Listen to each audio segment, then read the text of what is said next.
আমি এত সেজেগুজে বেরিয়েও বুঝতে পারছিলাম না যে যেখানে যেতে চলেছি সেখানে কি আদৌ যাওয়া হচ্ছে। তার কারণ এই যে যেখানে যাচ্ছি আজকে, সেখানে যাওয়ার জন্য আমি প্রায় 2-2.5 মাস ধরে খালি প্ল্যান করে যাচ্ছি। নয় আমি ভেস্তে দিচ্ছি, নয়তো বাকি দুজন, মানে কারোর কোনো না কোনো প্রবলেম লেগেই ছিল।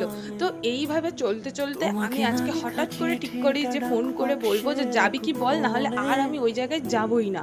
তো তখন বললো ঠিক আছে আজকে ফ্রি আছি, চল তাহলে যাই। বললাম শিওর যাবি? তখনও বলছে যে তুই রেডি হয়ে বেরো না ভাই। তারপরে রাস্তায় বেরিয়ে একদম শিওর হয়ে যাব। মানে বন্ধুদের সাথে প্ল্যান করলে যে কিভাবে ভেস্তে যায় সেটা এখন আমি হাড়ে হাড়ে বুঝতে পারছি। তো আমরা তিনজন মিলে কখনো সেরকম ভাবে বেরোইনি, আজ প্রথমবার বেরিয়েছিলাম। তো তিনজন মিলে ট্রেন ধরে চলে আসি আমরা যাদবপুর স্টেশনে, সেখান থেকে অটো লাইন দিই আর অটো ধরে চলে আসি আমরা সাউথ সিটি মলে। তো আমরা তিনজন বেসিক্যালি ভীষণ মজা করি, কারণ আমরা তিনজন ক্লাস 6-এর বন্ধু। আর এই যে 8-9 বছরের বন্ধুত্ব সত্যি এখন খুব কম দেখা যায়, কারণ এখন ছোট ছোট কারণে বন্ধুত্ব প্রচুর নষ্ট হয়ে যায়। সেখানে দাঁড়িয়ে আমার ক্লাস 6-এর বন্ধু, এখন আমরা কলেজে পড়ি ফার্স্ট সেমিস্টার, তো তাও যে ফ্রেন্ডশিপটা রয়ে গিয়েছে এটা বেশ আলাদা রকম ব্যাপার। তো তারপরে সাউথ সিটি মলের সব কটা ফ্লোর ভালোভাবে ঘুরে নিই, আর তারপরে এই যে আমি ওয়েট করছি কারণ খুব জোর খিদে পেয়ে গিয়েছিলো।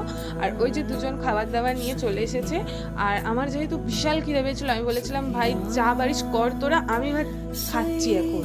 তো তারপরে ওরা বললো ঠিক আছে তুই খা, আমরাও খাচ্ছি, তারপরে এক্ষুনি বেরিয়ে পড়বো কারণ ট্রেন টাইম আছে। তো তারপরে এখানে মারপিট খুনসুটি তো চলছে, কারণ আমাদের তিনজন একসাথে থাকা মানে এরকমই হতে থাকবে। তো তারপরে এই যে শিয়ালদা স্টেশনে চলে যাই আর ওখান থেকে ট্রেন ধরে নিই, আর ট্রেনটা ধরে এই যে চলে এসেছি মগরার স্টেশনে। তারপরে খেয়ে নিলাম ফুচকা, আর এই ঘুরতে যাওয়াটা ছিল সেই কালী পুজোর পরে আমার ল্যাদ খাওয়ার জন্য, এডিট করে এখন পোস্ট করছি।